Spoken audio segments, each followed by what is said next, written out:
कि रामचरितमानस पर यह चर्चा आगे बढ़ रही है, तो श्री राम जी ने शिव जी का धनुष या शिव धनुष क्यों तोड़ा, इस विषय पर यह प्रश्न आज का यह विषय है। यह विषय क्यों बनता है?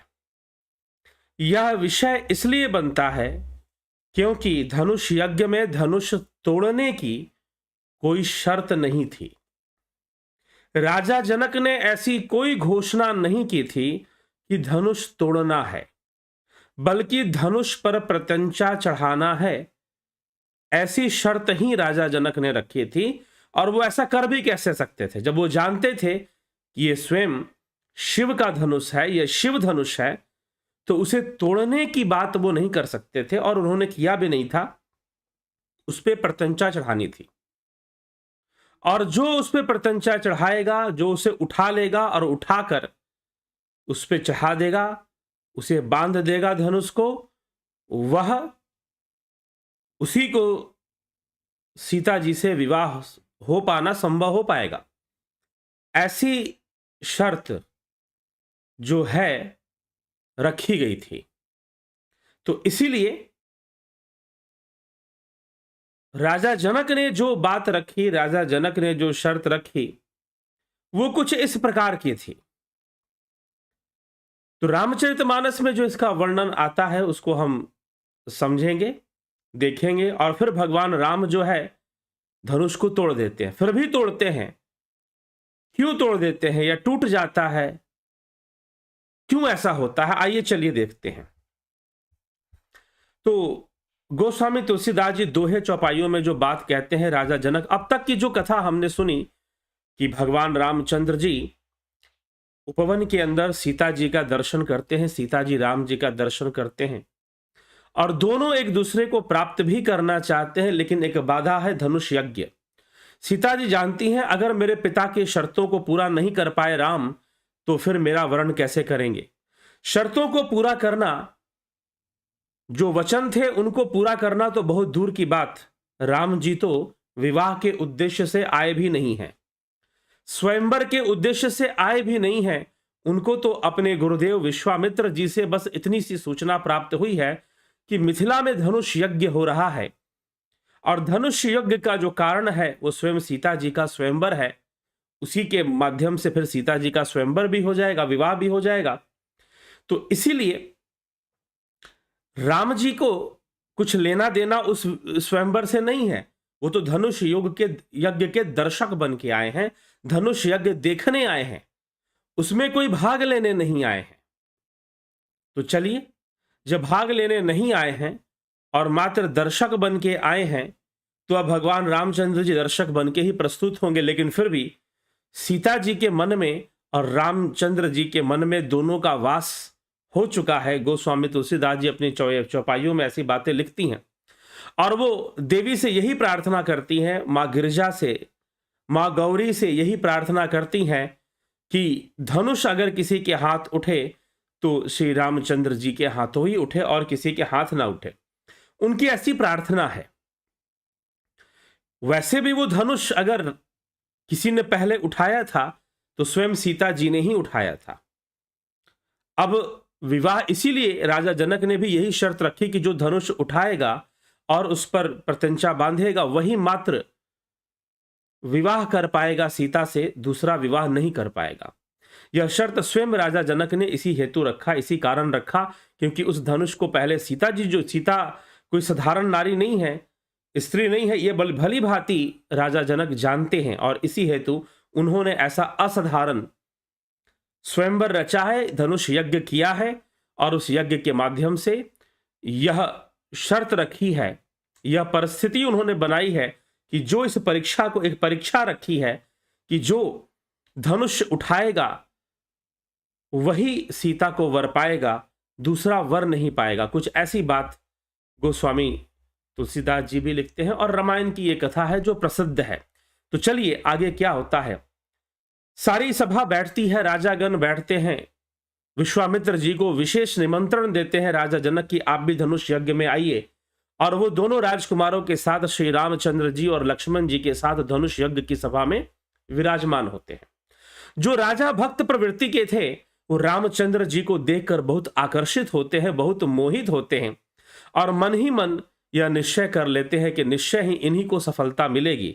यदि ये धनुष यज्ञ में भाग लेने आए हैं तो इन्हीं को सफलता मिलेगी। और ये बड़े सुंदर लग रहे हैं, भले इन्होंने कोई श्रृंगार नहीं किया है, कोई राज मुकुट धारण नहीं किए हैं, कोई श्रृंगार नहीं किया है जिससे कि लगे कि ये दूल्हे बन के आए हों और इनका विवाह करना उद्देश्य हो, परंतु फिर भी बिना श्रृंगार के ही ये युवक बड़ा सुंदर दिख रहा है, सुभग दिख रहा है और बड़ा ही बलशाली भी दिख रहा है। सिंहों के समान इसकी छाती है और ये बड़ा बलशाली भी दिख रहा है, तो निश्चय ही यह सीता के लिए योग्य वर हमें दिखाई दे रहा है। लेकिन जो राजा भक्त प्रवृत्ति के नहीं थे, स्वार्थी थे, अहंकार में चूर थे, अहंकार के मद में चूर थे, वो सभी श्री रामचंद्र जी के सुंदर रूप और उनके बलशाली शरीर को देखकर ईर्ष्या उनके मन में उत्पन्न हो गई। वो ईर्ष्यालु हो गए और कहे कि भला ये बालक क्या कर पाएगा, जो करेंगे वो हम ही करेंगे। ऐसी चर्चा चलनी शुरू हो जाती है, थोड़ी सी कोलाहल का माहौल है और उसी बीच में राजा जनक देखते हैं कि बहुत भीड़ बढ़ चुकी है, रंग भवन में बहुत भीड़ बढ़ चुकी है, यज्ञ तो हो गया, अब धनुष को उठाना और उस पर प्रत्यंचा चढ़ाने की बात है। तो अब यह कौन करेगा ये देखना है। भीड़ भाड़ ज्यादा देखकर राजा जनक ने अपने सेवकों को भेजा और कहा कि सबको उचित स्थान पर आप बिठाइए और शांति बनाए रखने का निवेदन करिए। सेवक जाते हैं, सभी राजकुमारों, राजाओं और ऋषि मुनि जो भी वहां पर उस धनुष यज्ञ में को दर्शक बनकर आए थे या फिर भाग लेने आए थे कि अगर वो जीत जाते हैं तो निश्चय ही सीता जी से उनका विवाह हो जाएगा, ऐसी सोच लेकर आए थे। तो जैसा भी वो सोच कर आए थे, उस सोच को लेकर ही वहां पर वो सभी पहुंचते हैं, वहां पर वो सभी जाते हैं और सेवक जन सबको अपना अपना स्थान देते हैं और सब अपना अपना स्थान भी ग्रहण कर लेते हैं। और उसके बाद भाटों को बुलाकर राजा जनक कहते हैं कि भाई अब सुना दो कि राजा जनक ने बंदी जनों को बुलाया और वे विरुदावली वंश की कीर्ति गाते हुए चले आए। राजा ने कहा कि जाकर मेरा प्रण सबसे कहो। भाट चले और उनके हृदय में कम आनंद न था, वो बहुत आनंदित थे और राजा का जो प्रण था वो उन्होंने सुनाना शुरू कर दिया। गोस्वामी जी लिखते हैं, बोले बंदी बचन बर सुनहूं सकल महिपाल, पन विदेह कर कहीं हम भुजा उठाई विशाल। भाटों ने श्रेष्ठ वचन कहा कि हे पृथ्वी के पालन करने वाले सब राजागण सुनिए, हम अपनी भुजा उठाकर जनक जी का विशाल प्रण कहते हैं। नृप भुज बल विदु सुवधन शिव धनु राहु गरुव कठोर विदित सब काहु, रावनु बानु महाभट भारे देखी सरासन गावहि सिधारे। राजाओं की भुजाओं का बल चंद्रमा है, शिव जी का धनुष राहु है, वह भारी है, कठोर है, यह सबको विदित है।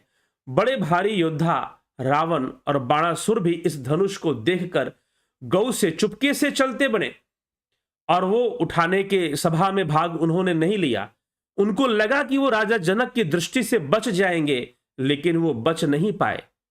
कहते हैं कि बाणासुर और रावण ने सोचा कि मैंने तो खेल खेल में ही कैलाश पर्वत उठा लिया था, तो ये शिव धनुष को उठाना मेरे लिए कौन सी बड़ी बात है।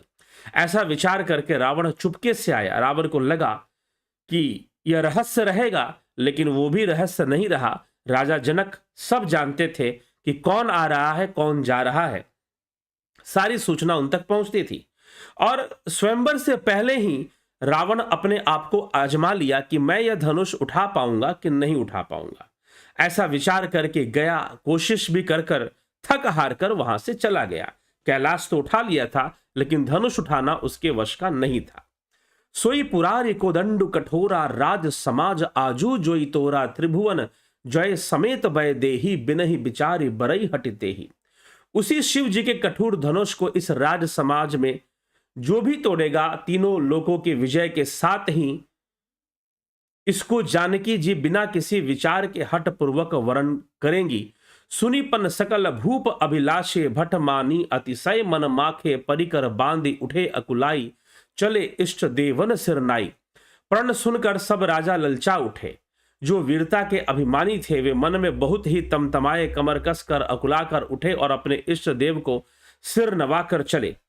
तम के ताकि तकी शिव धनु धरही उठई न कोटि भाति बलु करही जिनके कछु विचार मन माही चाप समीप महीप न जाही। वे तमक कर शिव जी के धनुष की ओर देखते हैं और फिर निगाह जमाकर उसे पकड़ते हैं। करोड़ों भांति से जोर लगाते हैं पर वह उठता ही नहीं है। जिन राजाओं के मन में कुछ विवेक है वे तो धनुष के पास ही नहीं जाते। तम की धर ही धनु मूढ़ नृप उठई न चलई लजाई मनहु पाई भट बाहुबल अधिक अधिक गरु आई। वे मूर्ख राजा तमक कर धनुष को पकड़ते हैं परंतु जब नहीं उठता तो लजाकर चले जाते हैं। मानो वीरों की भुजाओं का बल पाकर वह धनुष अधिक अधिक भारी हो गया है। भूप सहस दस एक ही बारा लगे उठाव न टरई न टारा डगई न शंभु सरासनु कैसे कामी बचन सती मनु जैसे। तब 10,000 राजा एक ही बार धनुष को उठाने लगते हैं तो भी वह उनके टाले नहीं टलता है। शिव जी का वह धनुष कैसे नहीं टिकता, जैसे कामी पुरुष के वचनों से सती का मन चलायमान नहीं होता है। जो सती स्त्री है वो कामी पुरुषों के वचनों से चलायमान नहीं होती। सब नृप भय जोगी उपहासी जैसे बिनु विराग सन्यासी कृति विजय बेता भारी चले चाप कर बरबस हारी। सब राजा उपहास के योग्य हो गए, जैसे वैराग्य के बिना सन्यासी उपहास के योग्य हो जाता है। कीर्ति विजय बड़ी वीरता इन सबको वे धनुष के हाथों बरबस हार कर चले गए। अपनी कीर्ति भी खो दिया, अपना विजय भी खो दिया। श्रीहत भय हारी ही राजा बैठे निज निज जाई समाजा नृपन बिलो की जन को अकुलाने बोले बचन रोष जनुसाने।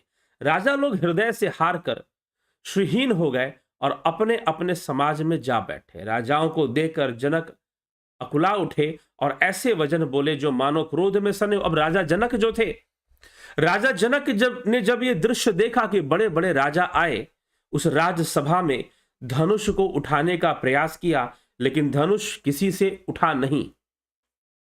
सारे राजा प्रयास करके थक गए और अंत में सभी राजाओं ने एक साथ ही प्रयास किया। भूप सहस दस एक ही बारा। अचानक 10 राजा उठते हैं और उसे उठाते हैं। भूप सहस दस एक ही बारा लगही उठावन टरई न टारा। अब यहां पर सहस का अर्थ 1000 भी लोग लेते हैं, सहस का अर्थ अचानक भी लेते हैं कि अचानक ही 10 राजा उठे और उन्होंने उठाया।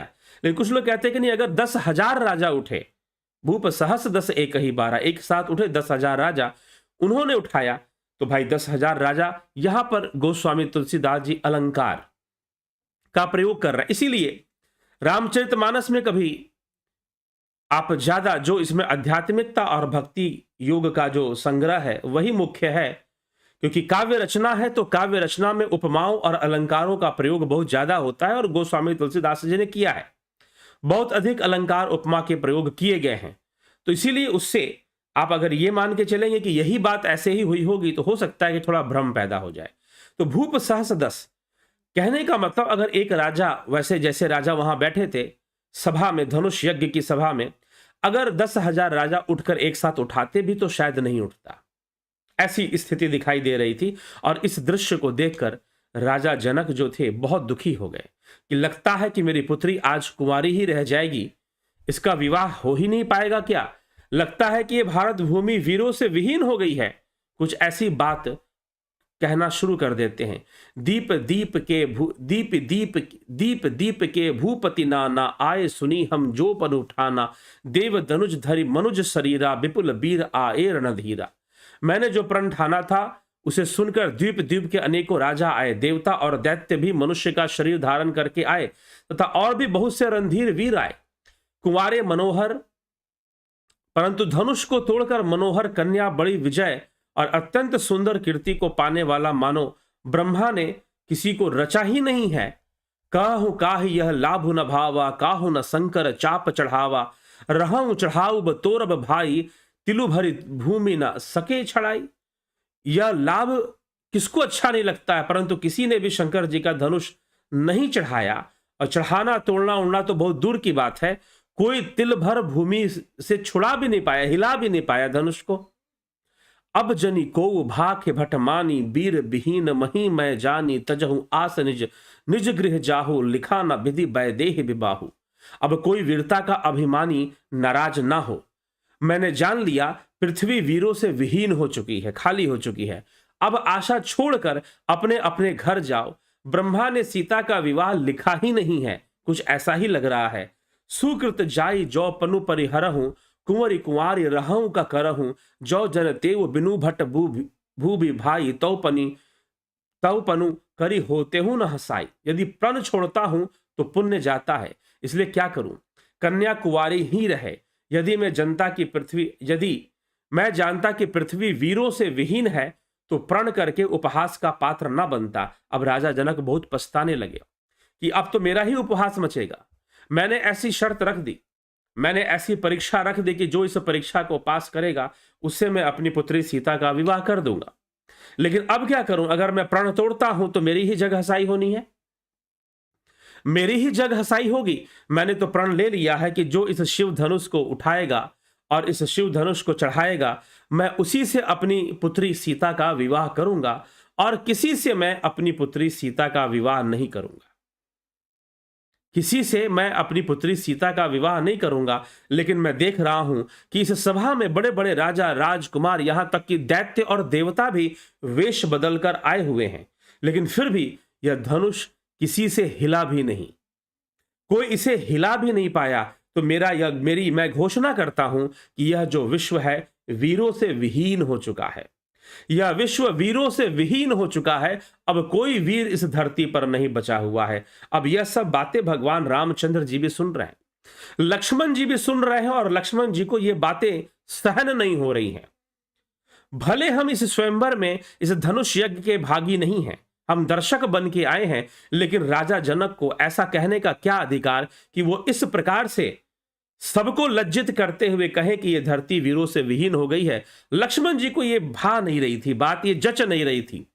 राजा जनक के मन में अहंकार दिखाई दे रहा था, राजा जनक के मन में अहंकार दिखाई दे रहा था, और राजा जनक बावले होकर अब तो मेरी पुत्री कुंवारी ही रहे, लेकिन यदि मैं इसका विवाह करूंगा तो इस परीक्षा में जो पास होगा उसी से मैं विवाह करूंगा, दूसरे किसी से मैं अपनी पुत्री का विवाह करने वाला नहीं हूं।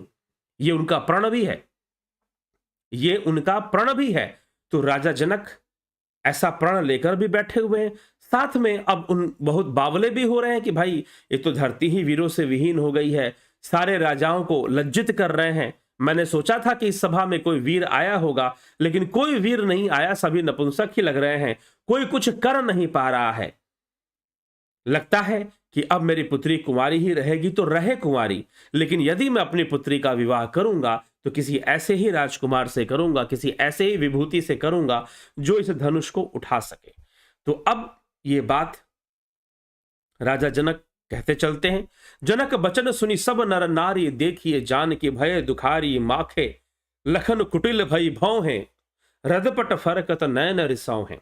जनक के वचन सुनकर सभी स्त्री पुरुष जानकी जी की ओर देखकर दुखी हुए, परंतु लक्ष्मण जी तमतमा उठे, माखे लखनु कुटिल भई भौ हैं। परंतु लक्ष्मण जी तमतमा उठे, उनकी भौहें टेढ़ी हो गई, होठ फड़कने लगे और नेत्र क्रोध से लाल हो गए। कहीं न सकत रघुबीर डर लगे, बचन जनुबान नाई राम पद कमल सरू, बोले गिरा प्रमाण। श्री रघुवीर जी के डर से कुछ कह तो नहीं रहे हैं, चुप है कि बड़े भाई चुप हैं तो मैं क्यों बोलूं, लेकिन फिर भी लक्ष्मण जी अंदर से बहुत बेचैन है कि राजा जनक ऐसी घोषणा कैसे कर सकते हैं कि यह पृथ्वी वीरों से विहीन हो गई है।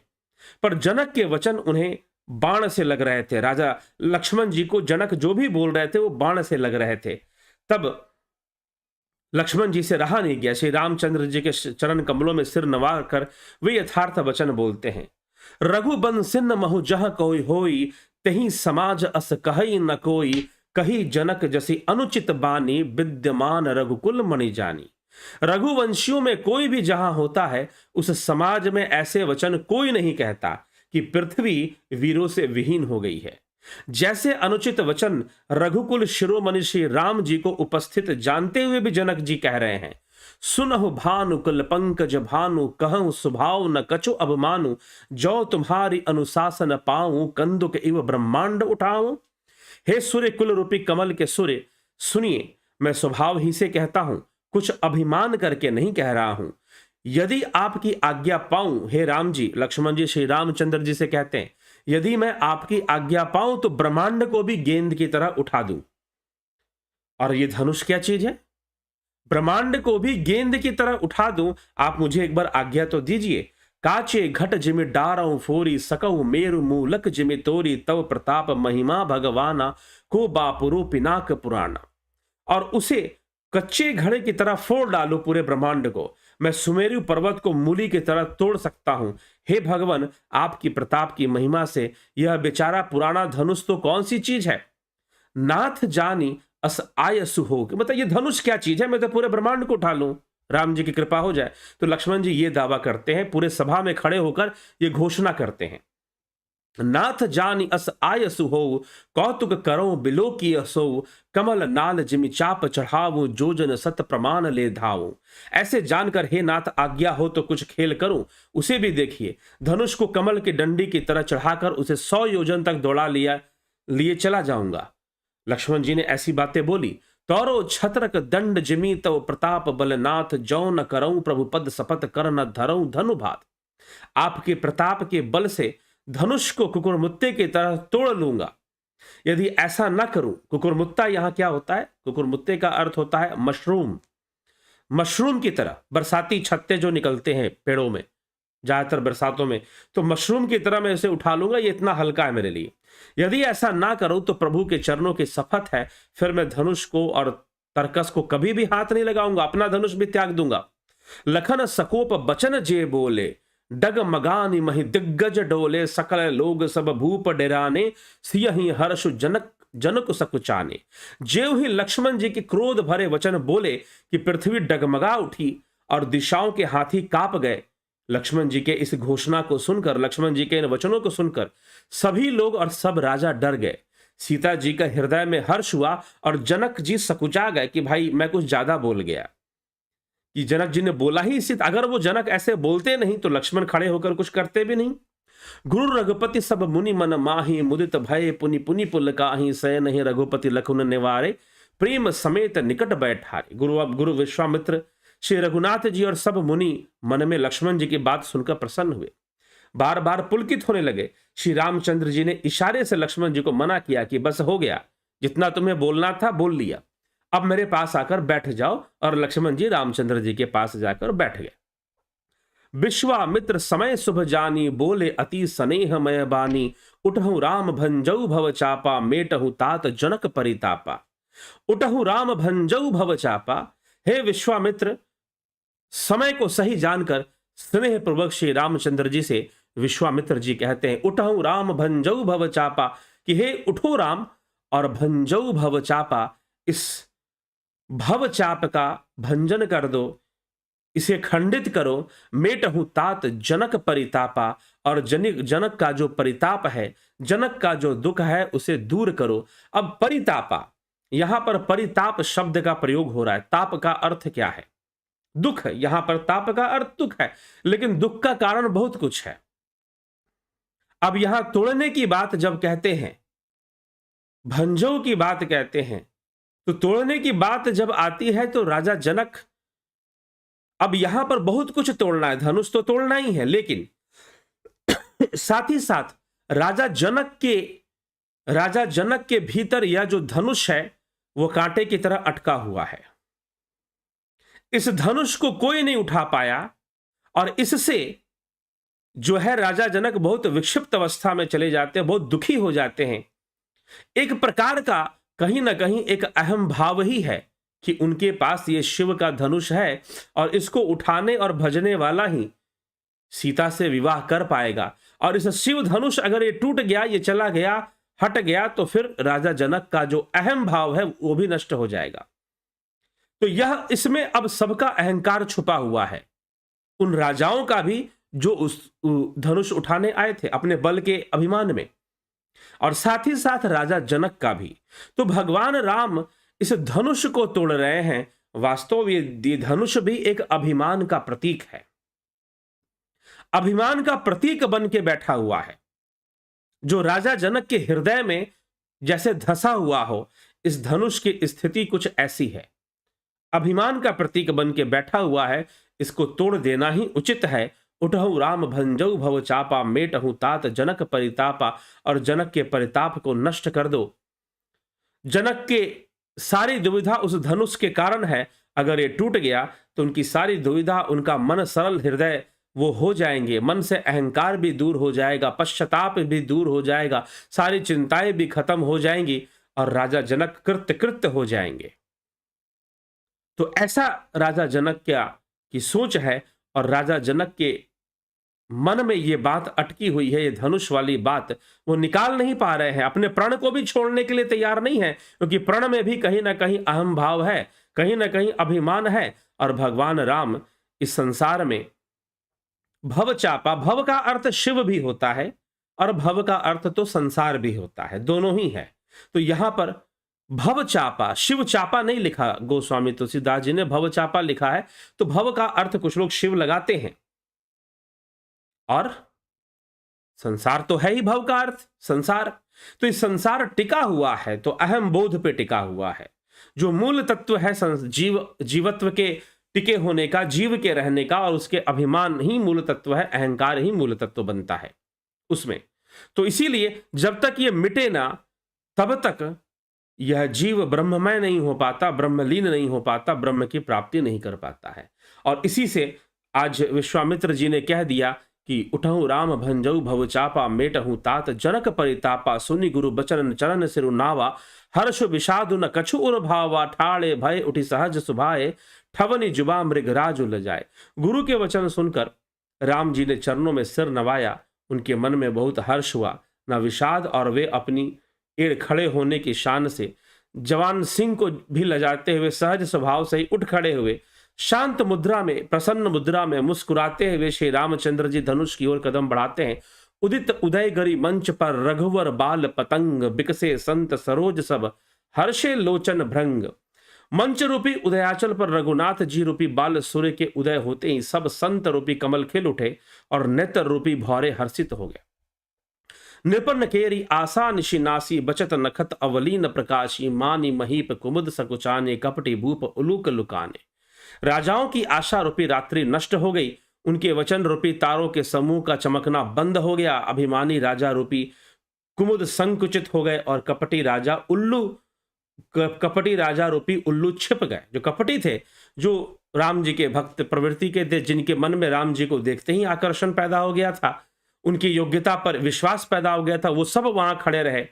लेकिन जो कपटी थे वो सब छोड़कर वहां से भाग गए, छिप गए।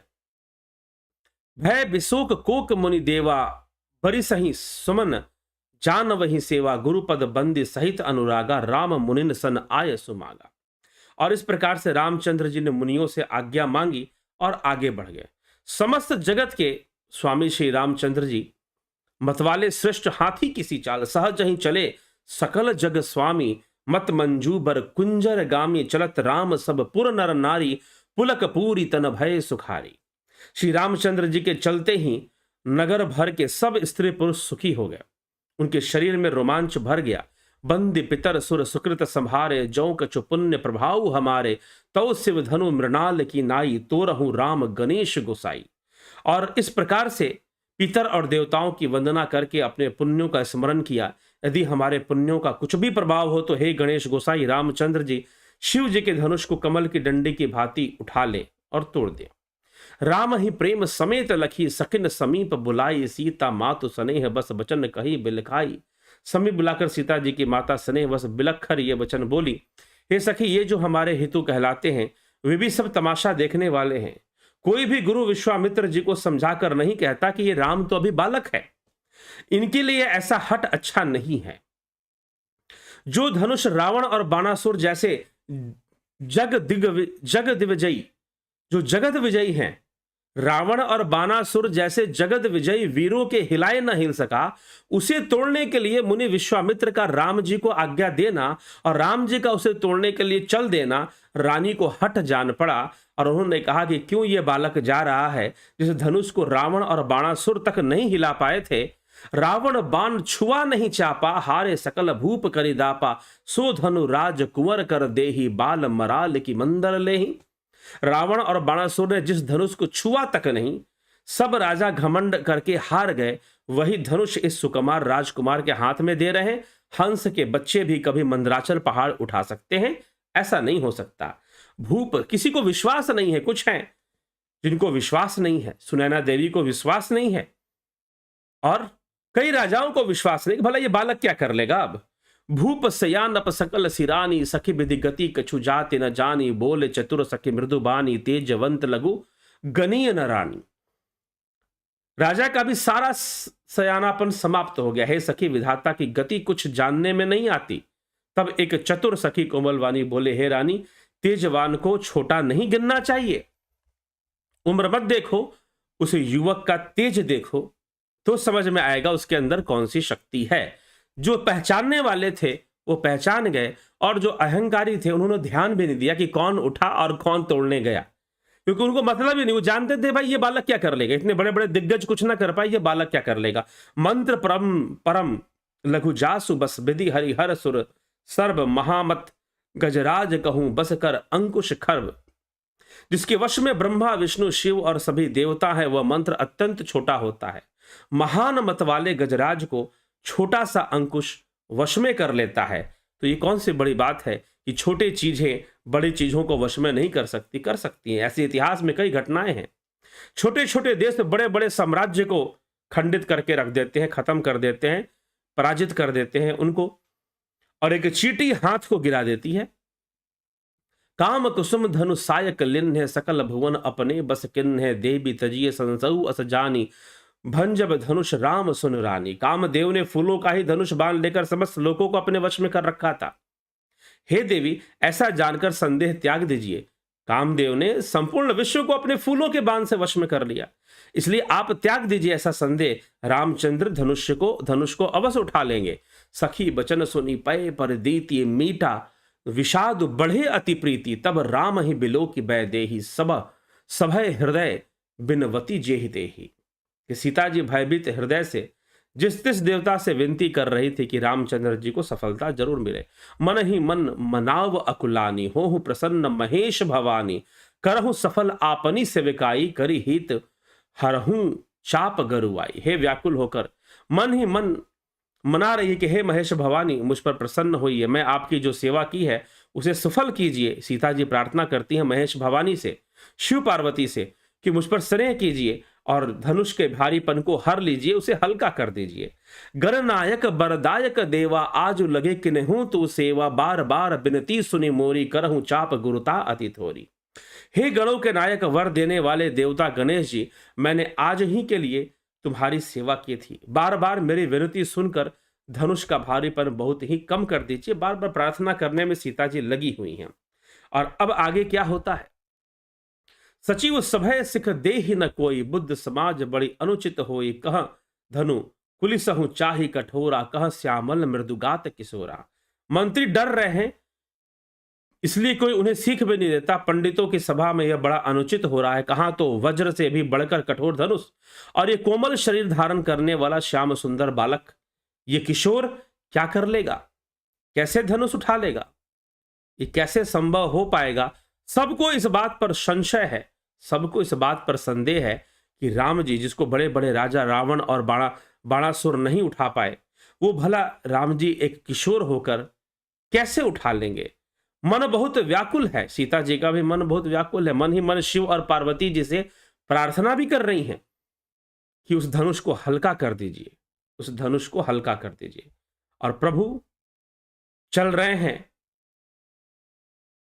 होता क्या है, गोस्वामी जी लिखते हैं, लखन लखेव रघुबंश मनी, ताकेउ हर को दंड, पुल की गात बोले बचन, चरण चापि ब्रह्मांड। इस इधर जब लक्ष्मण जी ने देखा कि रघुकुल मणि श्री रामचंद्र जी ने शिव धनुष की ओर देख रहे हैं, तो वे शरीर से पुलकित हो ब्रह्मांड को चरणों में दबाकर निम्नलिखित वचन बोले, दिशि कुंज रहु कमठ अहिकोला, धरहु धरन धीर धीर न डोला, राम चाही शंकर धनु तोरा, हो ही सजग सुनी आय सुमोरा। हे दिग्गजो, हे कच्छप, हे शेष, हे वराह, धीरज धरकर पृथ्वी को थामे रहना। ये सब पृथ्वी को धारण करने वाले हैं। कश्यप ने पृथ्वी को धारण किया जब भगवान का कश्यप अवतार हुआ, शेषनाग ने पृथ्वी को धारण किया, वराह जी ने हिरण्यकशिपु से मुक्त कर पृथ्वी को धारण किया था जब वराह अवतार हुआ था। तो इन सब से लक्ष्मण जी प्रार्थना कर रहे हैं कि आप सभी पृथ्वी को थामे रहना। जिससे ये हिलने ना पावे। श्री रामचंद्र जी शिव के धनुष को तोड़ना चाहते हैं, मेरी आज्ञा सुनकर सब सावधान हो जाओ। लक्ष्मण जी स्वयं शेष अवतार हैं और सबको कह रहे हैं कि सब सावधान हो जाओ, इस पृथ्वी को संभाले रहना। श्री रामचंद्र जी जब धनुष के समीप आए, चाप समीप राम जब आए, नर नारिन सुर सुकृत मनाए, सब कर संसव अरु अज्ञानु, मंद महीपन कर अभिमानु। सबके अभिमान को हरने के लिए यहां पर तुलसीदास जी लिख रहे हैं। अब भगवान राम उस धनुष को उठाने वाले, धनुष को उठाने और तोड़ने के साथ साथ सबका अभिमान खत्म होगा। सारे राजाओं का अभिमान और राजा जनक का अभिमान, जो धनुष उनके पास है और उस धनुष ही उनके यश का कारण है। जो वस्तु हमारे यश पास शिव धनुष है। आध्यात्मिक रूप से उनका यश है कि वो एक सिद्ध योगी है, ज्ञानी पुरुष है, अध्यात्म ज्ञान से संपन्न है, वो एक अलग बात है। लेकिन उनकी वीरता का भी यश है कि शिव धनुष के धारण करने वाले हैं। परशुराम जी की कृपा से राजा जनक को शिव धनुष प्राप्त हुआ था। शिव धनुष को धारण करने वाले राजा जनक हैं, क्योंकि वही उसको धारण कर सकते थे, इसलिए परशुराम जी ने शिव धनुष राजा जनक को दिया था। क्योंकि जनक साधारण नहीं थे। जनक एक असाधारण व्यक्तित्व है हमारे भारतीय धर्म शास्त्रों में, और अगर आप वैदिक दर्शन अध्ययन करेंगे उसमें भी एक दार्शनिक के रूप में, एक योगी के रूप में जनक का नाम आता है, विदेह जनक का। तो साधारण नहीं है। परशुराम जी ने स्वयं शिव जी का धनुष दिया था क्योंकि वो उसके योग्य थे। तो ये यश है, और जो वस्तु यश का कारण बनती है वह अहंकार का कारण बन जाती है। यश मतलब कीर्ति, कीर्ति का कारण है। राजा जनक की कीर्ति उस धनुष के कारण है। बड़े बड़े राजा दिग्गज, रावण बानासुर जैसे राक्षस भी जनक के साथ एक बार वो अयोध्या में उत्पात मचा ले, लेकिन मिथिला में उत्पात मचाने का सामर्थ्य वो नहीं रखते। क्यों? क्योंकि जनक के पास शिव का धनुष है। मिथिला का प्रताप बहुत ऊंचा है, मिथिला की प्रतिष्ठा बहुत ऊंची है, और राजा जनक की प्रतिष्ठा और भी ऊंची है, क्योंकि वो अध्यात्मविद हैं, वो ब्रह्म ज्ञानी हैं। और ब्रह्म ज्ञानी होने के साथ साथ वह, उनके पास वीरता के रूप में यह धनुष भी है। उनकी कीर्ति और यश का कारण, उनके बल का कारण यह धनुष है। सब जानते हैं कि शिव का धनुष को धारण करने वाले जनक जी से कोई जीत नहीं सकता है। जनक जी से कोई जीत नहीं सकता। राजा जनक रावण और बाणासुर की तरह साम्राज्य विस्तार की नीति नहीं अपनाते। जहां पर है अपने स्थान पर रहते हैं। लेकिन जिसके पास शिव के धनुष हो, क्या वो पूरी दुनिया नहीं जीत सकता? लेकिन ब्रह्म ज्ञानी को ऐसी महत्वाकांक्षा कहां होती है? ब्रह्म ज्ञानी को ऐसी कोई महत्वाकांक्षा नहीं होती कि पूरी दुनिया जीते और दुनिया पर विजय प्राप्त करे। वो तो पहले ही अपने ज्ञान से दुनिया जीत चुका होता है, और जो चाहे वो कर सकता है। वो पहले ही अपनी साधना से, अपने योग बल से दुनिया को जीता होता है। तो जनक की कीर्ति, जनक का जो यश है, वो उस शिव धनुष के कारण है। अगर वो टूट जाएगा, जनक भी चाहते हैं कि टूट जाए। जनक भी, अहंकार अभिमान सबके भीतर होता है जब तक शरीर है। लेकिन जनक के अभिमान में एक अभिमान रावण का है, एक अभिमान जनक का है। जनक के अंदर, राजा जनक का जो अभिमान है वो उसे तोड़ देना चाहते, इसलिए उन्होंने कह दिया कि भाई तोड़ दो। जो तोड़ देगा, जो उठा लेगा, टूट जाए, तो फिर मैं अपनी पुत्री का विवाह कर दूं और मैं भी सुखी से रहूं।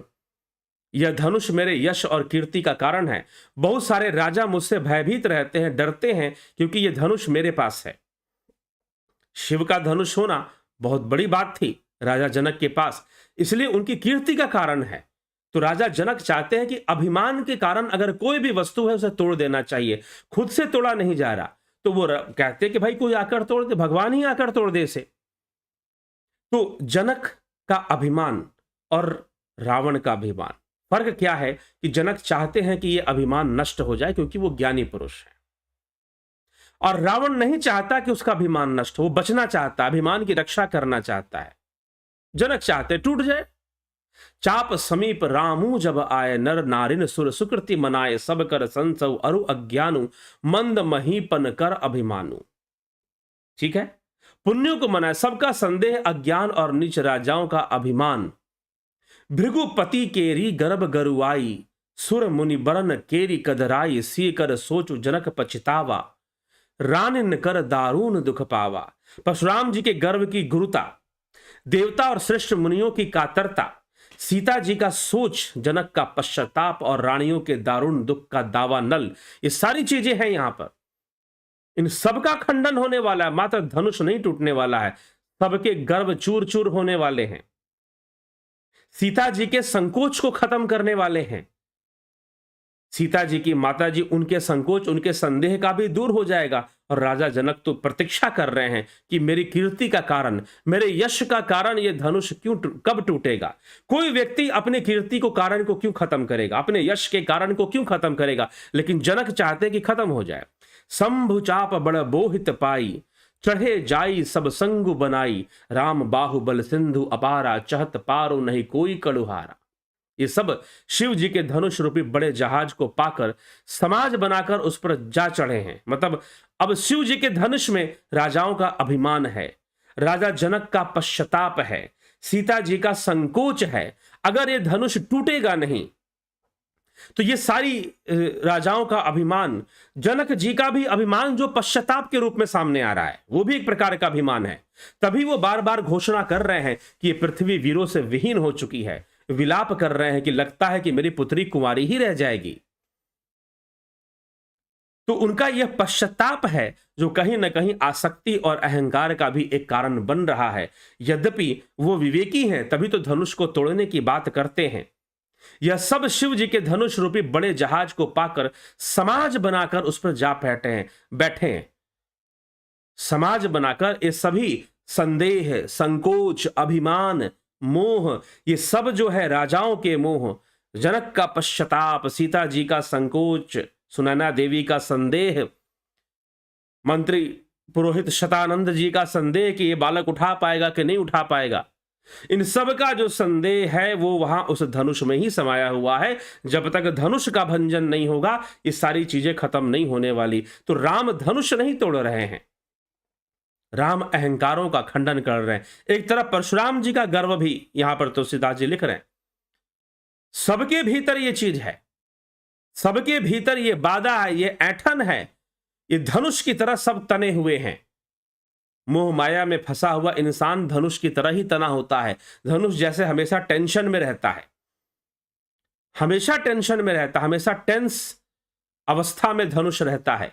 तो इसीलिए ये धनुष के सारे तने हुए, इनके सारे तनाव को दूर करना है, सबको तनाव मुक्त कर देना है। तो हम सबके अंदर भी एक धनुष बैठा हुआ है, हमारा अहंकार, हमारा मोह, हमारी आसक्तियां, हम सबके भीतर भी एक धनुष बैठा हुआ है। उस धनुष का खंडन भी जरूरी है। तो जब ज्ञान होगा, जब आध्यात्मिक ज्ञान को हम प्राप्त होते हैं, जब हम ध्यान योग करते हैं, स्वयं को शून्य करने का लक्ष्य बना लेते हैं कि हमें तो अपने आप को ही शून्य में लीन करना है, जब हम उस ईश्वर को जान लेते हैं, उसकी सत्ता को समझ लेते हैं कि वह सर्वव्यापी है, वो तो सर्वसामान्य है, सर्वसामान्य सर्वव्यापी है वो। हम जब उसको जान लेते हैं, उसका साक्षात्कार कर लेते हैं, प्रकृति के सारे रहस्य हमारे सामने खुल जाते हैं, हम जान जाते हैं प्रकृति के संपूर्ण रहस्यों को। फिर कोई अभिमान करने का क्योंकि यह प्रकृति का खेल कैसे चलता है व्यक्ति समझ गया, तो अभिमान किस बात का करेगा। कौन सा खेल किसके साथ यह प्रकृति खेल जाएगी बताना मुश्किल है। कब क्या हो जाएगा, कब राजा रंक बनेगा, कब रंक राजा बनेगा, कब मूर्ख पंडितों जैसा पूजा जाएगा और पंडित कब मूर्खों जैसे घूमते हुए नजर आएंगे, सब कर्मों की गति से चलता है। इस पे कभी अभिमान नहीं करना चाहिए। कभी किसी को कुछ पद मिल गया, कभी किसी को कुछ यश मिल गया, इसमें कोई मोह नहीं रखना चाहिए, कोई अभिमान नहीं रखना चाहिए, क्योंकि समय के बदलते हुए पद भी छूट जाएगा, उपाधियां भी छूट जाएंगी, यश भी जाएगा और कीर्ति भी जाएगी। जो भी है कुछ धर्म युक्त कर्म कर लो, कुछ धर्म कर लो, धर्म को जान लो, जो रहस्य तुम समझते हो उस रहस्य को दूसरे को समझा दो। यही है कि जो तुमने समझा वो दूसरों को समझा दो। लेकिन मूढ़ मनुष्य समझ नहीं पाता है और वो इस संसार के माया के इस अहंकार में वो भी किसी धनुष के समान अकड़ा हुआ रहता है। जैसे कि धनुष अकड़ा हुआ रहता है, हमेशा खिंचा हुआ रहता है, तना हुआ रहता है, वैसे मनुष्य का जीवन हो जाता है, अकड़ा हुआ, खिंचा हुआ, तना हुआ, वैसे ही मनुष्य का जीवन हो जाता है। तो टूटना बहुत जरूरी है। गोस्वामी तुलसीदास जी लिख रहे हैं कि भैया ये धनुष मात्र शिव का धनुष अब नहीं है, सारे अहंकारी राजाओं का जो अभिमान है, सीता जी का संकोच है, राजा जनक का पश्चाताप, वो भी एक अभिमान का रूप है। फर्क इतना है कि जनक ज्ञानी है, विवेकी है, तो वो चाहते हैं कि उनका अभिमान खंडित होना चाहिए, खंडित होना चाहिए। उनके यश और कीर्ति का कारण धनुष है। कभी सुना इतने बड़े बड़े राजा हुए, रावण, बाणासुर। आप कभी पुराणों की कथा पढ़िए, पुराणों की कथा पढ़िए, और पुराणों की कथा जब आप पढ़ेंगे तो आप पाएंगे कि बड़े बड़े राजा, बाणासुर, रावण जैसे राजा, राजा जनक से युद्ध करते हुए आपको नजर नहीं आएंगे। जनक के पास ब्रह्म ज्ञान का यश तो था ही, ब्रह्म ज्ञान तो था ही, लेकिन साथ ही साथ जनक के पास जो शक्ति थी, जो अस्त्र शस्त्र का बल था, वो भी किसी से कम नहीं था, वो भी किसी से कम नहीं था। तभी परशुराम जी ने योग्य और सही स्थान समझकर कि यहां पर शिव धनुष रखना उचित होगा, सही होगा, जनक इसकी रक्षा कर पाएंगे, क्योंकि वो जानते हैं कि साक्षात ब्रह्मज्ञानी पुरुष हैं, स्वयं सारे रहस्यों को जानने वाले हैं और बलशाली भी हैं, तो निश्चय ही इसकी रक्षा कर पाएंगे। तो शिव जी का धनुष उन्हीं के पास दे रखा है परशुराम जी ने, और क्या रखा है कि इसे संभाल के रखो। और परशुराम जी के पास तो शिव का पिनाक धनुष भी है और विष्णु जी का सारंग धनुष भी है। दोनों ही धनुषों को परशुराम जी ने धारण किया था। वो पिनाक पाणी भी हो गए और वो सारंग पाणी भी हो गए थे। दोनों धनुष को उन्होंने धारण कर लिया था, लेकिन अब उनका जो धनुष है वो टूटने वाला है, वो खंडित होने वाला है। तो कहीं पर भी इसीलिए जनक का एक अपना प्रताप और अपना जो यश है वो भी कहीं ना कहीं उनको ठेस पहुंचा रहा। भाई मेरी इतनी कीर्ति है, मेरा इतना यश है, मैंने इतना बड़ा प्रण लिया है, अब मैं अपना प्रण तो छोड़ नहीं सकता हूं। ये भी तो एक प्रकार का अभिमान है कि मैं अपना प्रण तो छोड़ नहीं सकता हूं। भले मेरी सीता भर सारे जीवन कुंवारी रहे, योग्य वर से ही विवाह करूंगा, नहीं तो कुंवारी ही रहे, कोई दिक्कत नहीं। विलाप भी कर रहे हैं, पश्चाताप भी कर रहे हैं, सारे अब बड़बड़ाए जा रहे हैं, विक्षिप्त अवस्था में आ गए हैं, अवसाद से ग्रसित कि पूरी पृथ्वी वीरों से विहीन हो चुकी है, ऐसी घोषणा उन्होंने कर दी। लक्ष्मण जी से सुना नहीं उन्होंने, तो फिर उन्होंने बोल खड़े हुए कि भाई मैं तो ब्रह्मांड को भी गेंद की तरह उठा लूं अगर राम जी की कृपा हो जाए। और जब लक्ष्मण जी बोल पड़े, बाकी काम राम जी को करना था, और विश्वामित्र जी ने कहा उठाऊं राम भंजऊ भवचापा, उठो राम और इस भवचाप को, यहां पर यह जो धनुष है मात्र अब शिव का धनुष नहीं रह गया है, इसमें राजाओं का अभिमान है, अहंकार है, रावण जैसे राजाओं का अभिमान। बाणासुर कोई नहीं उठा पाएगा, रावण ने भी सोच लिया कोई नहीं उठा पाएगा इसको, सीता कुंवारी ही रहेगी, कोई नहीं उठा पाएगा। राजा भी सोच रहे थे दम्भी, अरे हम नहीं उठा पाए, इतनी बॉडी बिल्डिंग हमने कर रखी, अब ये बालक बेचारा क्या उठा लेगा। उन्हें क्या पता कि शिव का धनुष उठाने का तरीका क्या होता है। ये तो राम जी जानते थे शिव धनुष का रहस्य, ये राम जी ही जानते थे शिव धनुष का रहस्य, कोई जानता नहीं था इसका रहस्य कि उसको उठाने का तरीका क्या है। भाई जो चीज बल से नहीं उठ रही है वो किसी और ताकत से उठेगी। बल कई प्रकार के होते हैं, शस्त्र भी कई प्रकार के होते हैं, सिर्फ हाथों में पिस्तौल ले लेने से और बंदूक ले लेने से कोई शस्त्रधारी नहीं होता। कहते हैं कलम में भी एक शस्त्र चलता है, वाणी में भी एक बाण चलते हैं, कई प्रकार के शस्त्र होते हैं। और योगियों के ध्यान में, योगियों का ध्यान तो हजारों एटम बम के से भी बड़ा शक्तिशाली होता है। स्वामी विवेकानंद कहते थे कि विश्व की सारी सेना एक साथ खड़ी हो जाए और एक सिद्ध योगी एक तरफ खड़ा हो जाए, वो अकेले ही पर्याप्त है सारी सेना को पराजित करने के लिए, और वो भी बिना हिंसा किए कर दे, तो अकेले ही पर्याप्त होता है एक सिद्ध योगी। तो योगियों की साधना की शक्ति, योग बल बहुत ही बड़ी होती है, उसके सामने बाहुबल और शस्त्र बल कोई चीज नहीं होती है। आवश्यकता है, और बार बार हमारे देश के इतिहास में हमने पाया है कि ऐसे ऐसे सिद्धों और योगियों ने जन्म लेकर बार बार इस संस्कृति और इस धर्म की रक्षा की है, और बहुत चमत्कारी ढंग से अचानक ही जैसे सब कुछ हो जाए ऐसा बार बार कर दिया है। तो आज रामचंद्र जी उठे हैं, शिव धनुष के पास पहुंचते हैं, सारी जनता देख रही है, शंभुचाप बड़ बोहित पाई, शिव जी के धनुष रूपी बड़े जहाज को पाकर समाज बनकर सब उस पर चढ़ चुके हैं, सबका अभिमान उसमें भरा हुआ है।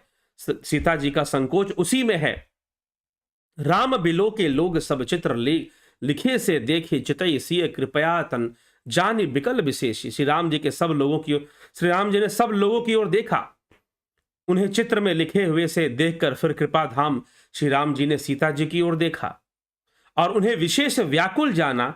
देखो विपल विकल बै देहि निमिष बिहात कलप समतेहि त्रिषित बारी बिनु जो तनु त्यागा मुए करई का सुधा तड़ागा। उन्होंने जानकी जी को बहुत व्याकुल देखा।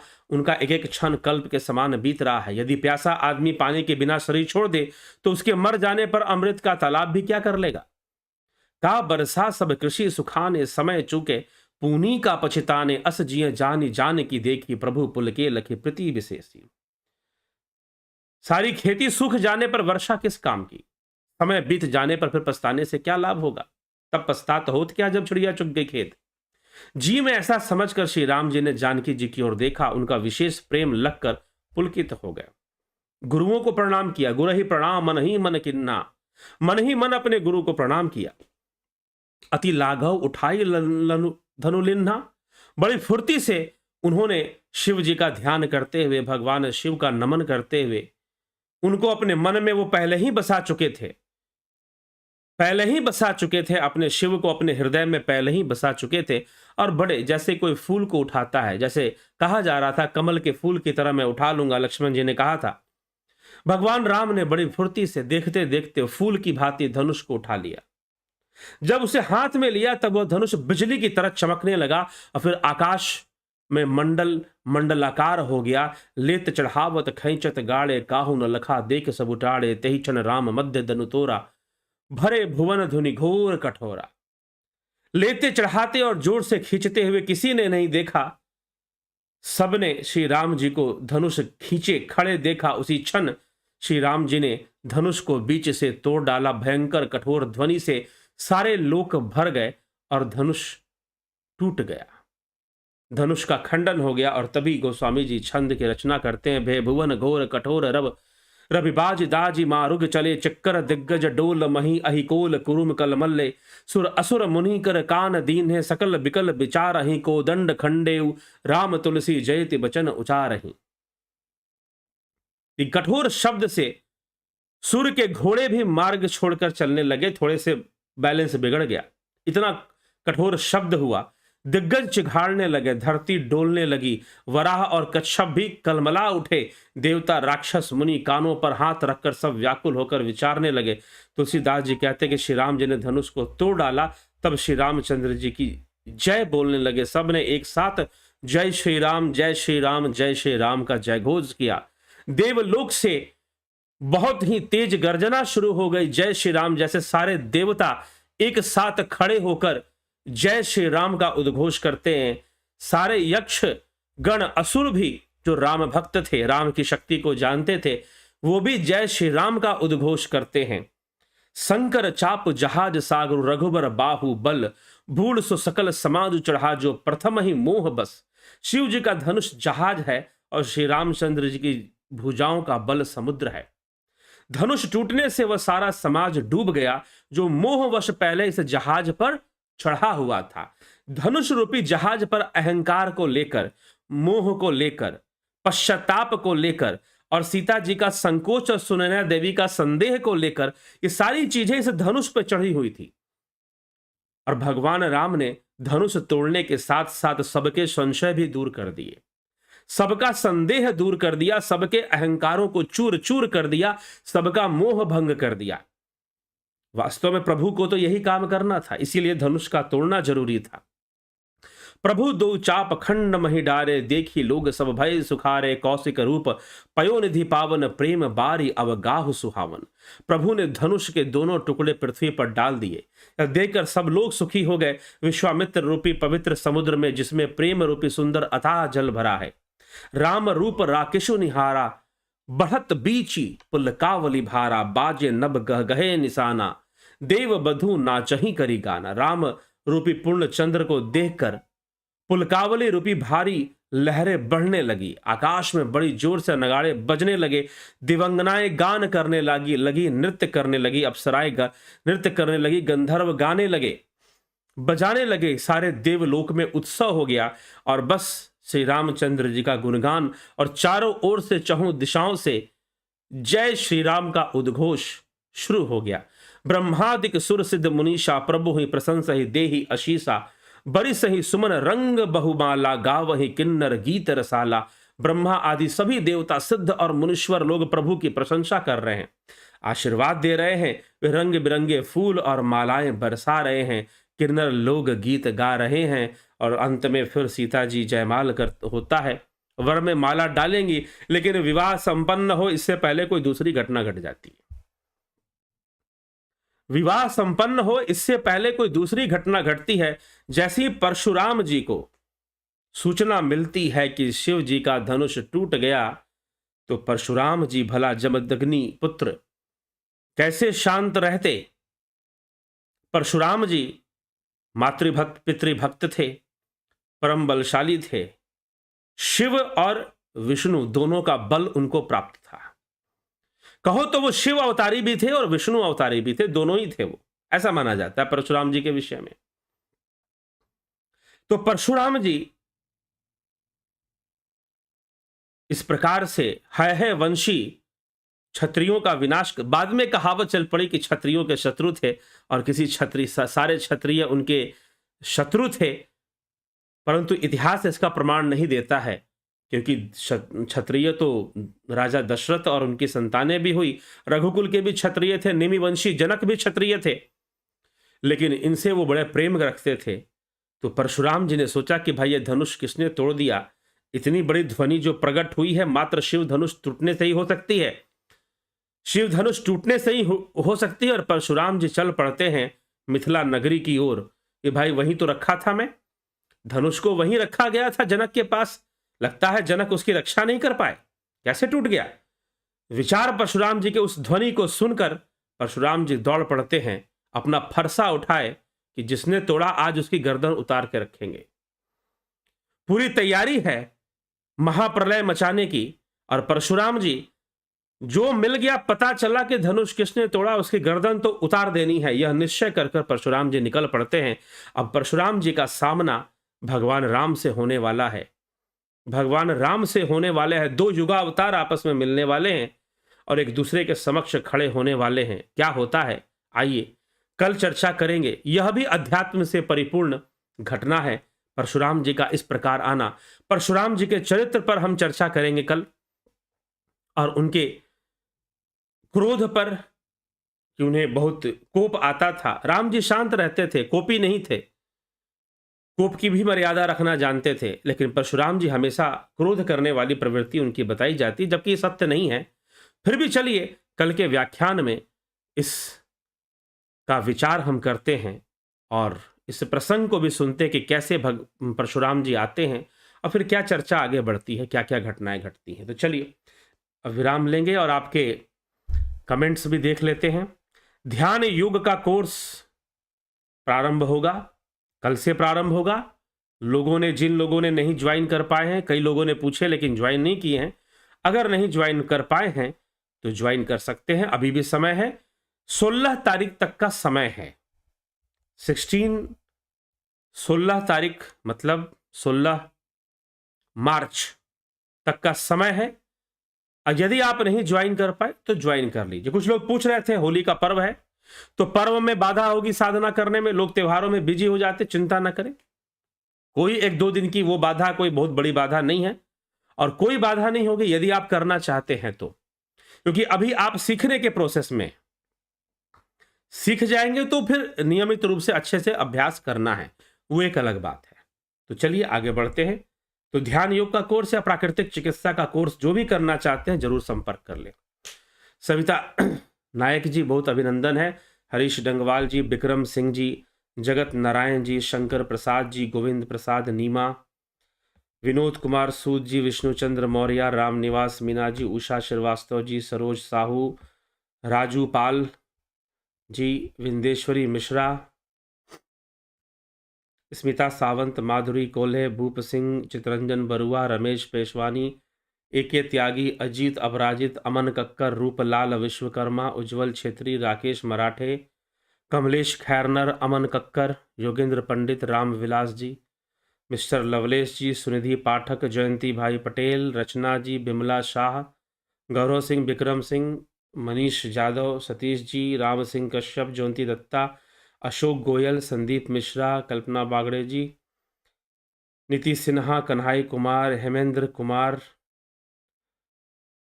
जय श्री राम। जय सर जी, आप हमेशा सुखी, खुशी, निरोगी व स्वस्थ रहें। सर जी, एक बात मेरी समझ में नहीं आता है, राजा रावण से धनुष ही हिल भी नहीं पाया, किंतु वह माता सीता को कैसे ले गया? माता सीता को माता सीता की इच्छा से ले गया।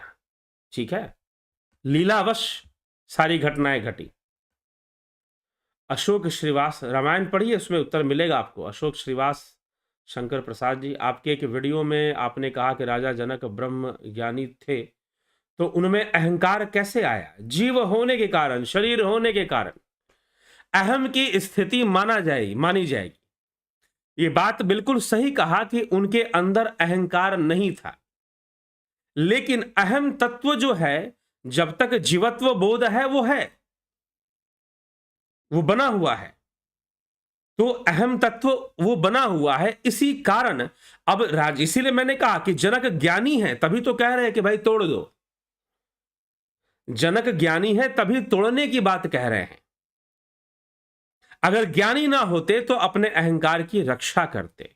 ज्ञानी की वीरता इसी में है कि वो अपने अहंकार को तोड़ दे, खत्म कर दे, यही उसकी सबसे बड़ी वीरता है। तो इसीलिए राजा जनक तोड़ने की बात कर रहे हैं। रावण नहीं चाहता कि टूट पाए, वो बनाए रखना चाहता है। उत्कर्ष तिवारी जी, ये सेठ जी, उत्कर्ष तिवारी, एसपी सैनी, मनीष यादव, मिथिलेश सिंह, लक्ष्मण जी क्रोधी स्वभाव के क्यों थे और राम जी शांत स्वभाव के क्यों थे?